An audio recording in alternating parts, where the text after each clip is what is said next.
La commune de Mbour qui assure la présidence de l'intercommunalité, cette commune de Mbour qui est naturellement la capitale de la Petite Côte, accueille aujourd'hui le lancement du programme d'accélération de la gestion intégrée de la résilience climatique. Donc aujourd'hui, cette cérémonie est organisée avec nos partenaires, à savoir ENDA Énergie, IFCA, IVE et l'Union européenne. Donc au programme du jour, on a le représentant du préfet qui est là et il s'agit simplement de faire un plaidoyer et de lancer officiellement les actions visant à préserver l'environnement. Aujourd'hui, toute la communauté internationale est en train de se réunir, de se mobiliser pour lutter contre l'environnement qui va changer. Des changements naturels, mais des changements aussi d'origine anthropique. Et aujourd'hui, les villes côtières sont plus que jamais menacées. Donc Mbour, une grande mégalopole, Mbour aussi une ville côtière, doit se préparer à faire face à ces chocs. Donc c'est une lutte qui se veut une gestion intégrée. Donc il s'agira de faire un plaidoyer, mais également de dérouler un ensemble d'activités allant dans le sens de la préservation de l'environnement. Il s'agira aussi de créer des emplois verts, principalement. Donc c'est tout un ensemble de programmes qui va dans le sens de booster, de mobiliser toutes les synergies nécessaires pour faire face à ces changements climatiques.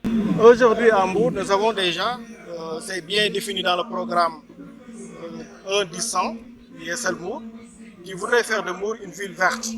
Une ville verte qui commence d'abord par la régénérescence, la replantation des quais, etc., mais également mettre en place un ensemble d'infrastructures, des squares, des jardins publics, un reboisement dans les quartiers, ce qui est en train d'être fait. D'ailleurs, le maire a commis déjà la commandante des eaux et forêts, Mme Binta Ndiaye, pour mettre en place une pépinière communale. Parallèlement aussi, une pépinière est en train d'être installée au niveau du lycée de Mbodiop. Et incessamment, nous allons commencer nos activités, à savoir une plantation d'arbres fruitiers à l'intérieur des quartiers et des arbres qui sont adaptés aux grandes artères de la ville. Donc, nous sommes en train aussi d'appuyer un ensemble d'initiatives allant dans le sens. Et le week-end passé, le 19, on a eu à participer à la rénovation, mais également aux plantations d'arbres au niveau des artères qui sont déjà construites par la société sociétaire, avec nos amis de ONCAD, une association de jeunes basée à ONCAD. Donc on est en train de se déployer, et nous allons dans le moment à l'autre aussi lancer un programme de nettoiement de nos plages. Donc c'est tout un ensemble de dispositifs qui est en train de se mettre en place, lentement mais sûrement, qui va dans le sens carrément de faire de Mbour une ville verte, mais également une ville fleurie. Aujourd'hui, le nettoiement de la ville de Mbour est officiellement confié à la société IGC. Mais la ville de Mbour est en train parallèlement de réparer les bentasseuses qui étaient déjà en panne. On est en train aussi de consulter nos partenaires pour nous fournir des bentasseuses. Et on a déjà les agents du fonds d'entretien autorité qui est en train aussi d'être renforcé. Le maire de Mbour aussi est en train de faire le maximum aussi pour procéder au curage des caniveaux. Donc la ville de Mbour est en train de se préparer pour renforcer tous les dispositifs dans ce sens-là. Donc c'est vrai que ça ne va pas être facile parce que c'est une mégalopole, mais également nous sommes conscients qu'il y a des choses qui pourront se faire dans le cadre de l'intercommunalité. Parce qu'aujourd'hui, nous sommes conscients que quand Mbour pleure, Saly est en train de frissonner. Donc dans le cadre de l'intercommunalité, à savoir Mbour, Saly, Ngapao, Somone, Malicounda, il y aura des choses qui vont se faire parce que Mbour sait que Mbour ne peut pas traiter à elle seule ses ordures. Nous sommes obligés de nous ouvrir aux autres communes voisines pour également dérouler tout un ensemble d'actions dans le sens de la propreté, mais également de la gestion de l'environnement d'une manière générale. Nous sommes aujourd'hui à un événement de lancement justement de ce nouveau programme qu'on appelle le programme AGIR, accélérer la gestion intégrée de la résilience communautaire, qui est un programme d'action climatique qui consiste principalement à accompagner la participation des citoyens dans la gouvernance des ressources naturelles, mais également permettre justement aux familles qui vivent au niveau du littoral de renforcer leurs moyens de subsistance.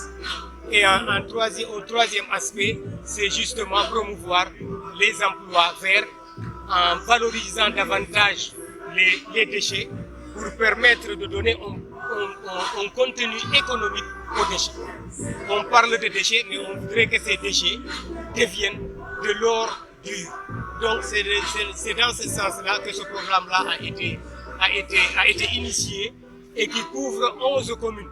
Donc en commençant par l'intercommunalité qui est composée de 5 communes et aujourd'hui étendue à 6 autres communes de la Petite Côte. Donc ce programme couvre Joal jusqu'à Paris.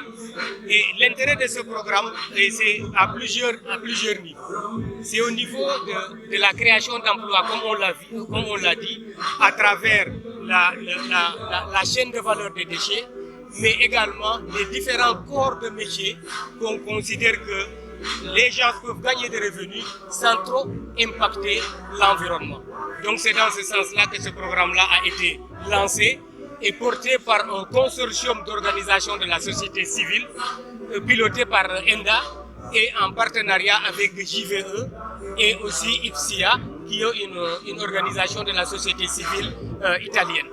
Au-delà de ce consortium, c'est de parler aussi du partenariat financier qu'on a avec l'Union européenne. Parce que nous avons démarré les activités liées à la gestion intégrée des zones côtières depuis 2014 dans cette zone de Mbour et qui nous a permis de lancer une troisième phase de la gestion intégrée des zones côtières pour aller principalement vers l'action. Réduire la parole, passer à l'action, c'est un peu ça le credo de ce programme. Aujourd'hui, on a fait une analyse pour voir une vingtaine de corps de métiers qui existent dans la zone qu'on pourrait considérer en termes de chaîne de valeur pour la création d'emplois.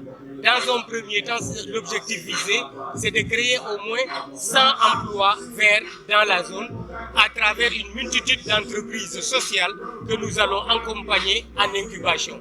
Pour votre information, en 2017, on avait lancé un processus dans cette zone-là pour transformer les comités de salubrité en entreprises sociales qui aujourd'hui disposent dans certaines zones d'infrastructures qu'on appelle les zones écologiques communautaires qui constituent des espaces de valorisation des déchets. Maintenant, dans la perspective de ce programme-là, c'est de mettre une unité industrielle de transformation des déchets solides. Donc, on est dans cette perspective-là et c'est pour cela qu'on se félicite aussi de l'implication de la mairie de Mbour qui assure la présidence de l'intercommunal de ces différentes communes de la zone. Et on voit bien qu'il y a un engagement qui va être renforcé dans le temps parce que sans le portage politique, ces actions qu'on essaie d'initier risquent de ne pas arriver à terme. Et donc on a besoin effectivement de cet engagement et le nouveau maire nous a aussi s'est engagé à renforcer la dynamique de l'intercommunalité pour vraiment faire de Agir un programme phare au niveau du Sénégal. Le budget s'évalue à 700 000 euros. À 700 000 euros, mais c'est pas important en termes d'infrastructure, mais le plus important, c'est les mécanismes qu'on met en place pour que cet argent-là puisse servir d'effet de levier. Mais également avec le partenariat avec les différents maires, essayer de voir comment certaines composantes aussi pourraient être renforcées par les communes. Je donne juste un exemple. Quand on arrivait à la commune de Mouria en 2017, on s'était rendu compte que la commune dépensait quelque chose comme 200 millions dans la gestion des déchets, avec les prestataires qui s'occupaient de cette question. Malheureusement, on s'était rendu compte, et tout le monde, que malgré tout ça, il y avait toujours des déchets, non seulement au niveau des maisons, mais au niveau du littoral. Et c'est dans ce sens-là, avec la mairie, on essaye de voir à travers Agir comment justement organiser ce système-là pour que cette chaîne de valeur soit que cette chaîne de valeur puisse être porteuse d'emploi, vert pour les jeunes. Oui, c'est-à-dire que jusque-là, nous, on procède par phase. La première phase, c'était de transformer les comités de salubrité en entreprises sociales. La deuxième phase, c'est de créer des zones écologiques communautaires. Maintenant, ces zones écologiques communautaires qui regroupent les déchets, on essaye de voir comment partager une décharge commune.